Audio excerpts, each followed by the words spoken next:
Eh, Titip pertanyaan kepada Ustaz Antum. Yang pertama, pertanyaannya adalah apakah kita harus mengulang wudhu apabila kaki kita tak sengaja terinjak kotoran tikus?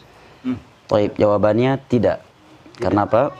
Karena itu benda najis. Beda halnya seorang yang sholat lupa taharah dari hadas. Adapun orang yang selesai sholat baru melihat ada benda najis yang tersentuh oleh tubuhnya, tetapi dia mengetahui setelah selesai sholat, maka tidak. Dalilnya adalah suatu ketika Nabi SAW sedang sholat, kemudian datang malaikat Jibril alaihissalam memberitahukan bahwa pada salah satu dari kedua sendalnya ada kotoran manusia yang najis. Nabi pun langsung melepaskan sendal tersebut dan melanjutkan sholat tersebut tanpa mengulanginya kembali. Makanya para ulama fikih ketika membahas bab taharah, mereka membagi taharah terbagi menjadi dua. Taharah dari hadas, yang kedua taharah dari benda najis. Kalau taharah dari hadas itu wajib dilakukan sekalipun dia sudah melakukan sholat, kemudian baru ingat bahwa dia belum taharah dari hadas. Selesai sholat baru ingat, masya Allah belum wudu. Wajib tuh. Ya, maka dia wajib mengulangi sholatnya. Atau selesai sholat baru ingat, masya Allah rupanya belum mandi junub. Tapi kalau taharah dari najis itu wajib dilakukan sebelum sholat. Tetapi apabila dia tahu setelah selesai sholat, walaupun waktunya masih ada, maka tidak wajib lagi bagi dia untuk mengulangi sholatnya. Berarti sholatnya sah. Sah. Barakallahu fiik.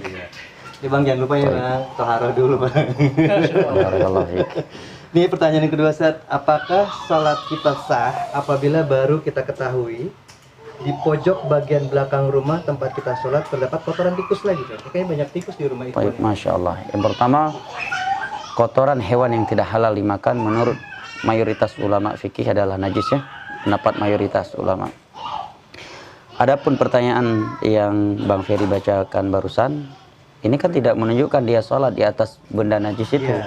Hanya saja berada di salah satu dari sudut masjid, di sudut rumah yang dia nggak sholat di situ.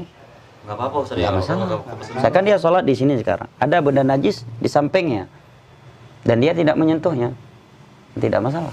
Tidak masalah ya. Walaupun tentunya ya namanya kotoran dari rumah tetap dibersihkan, kan? Kalau dikatakan sah ya sah. Kenapa dikatakan sah? Emang dia tidak menyentuh benda najis. Hanya saja benda najis dekat dari dia.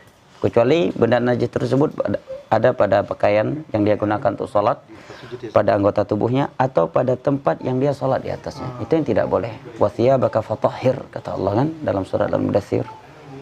Masya Allah. Nah, barakallahu fiik.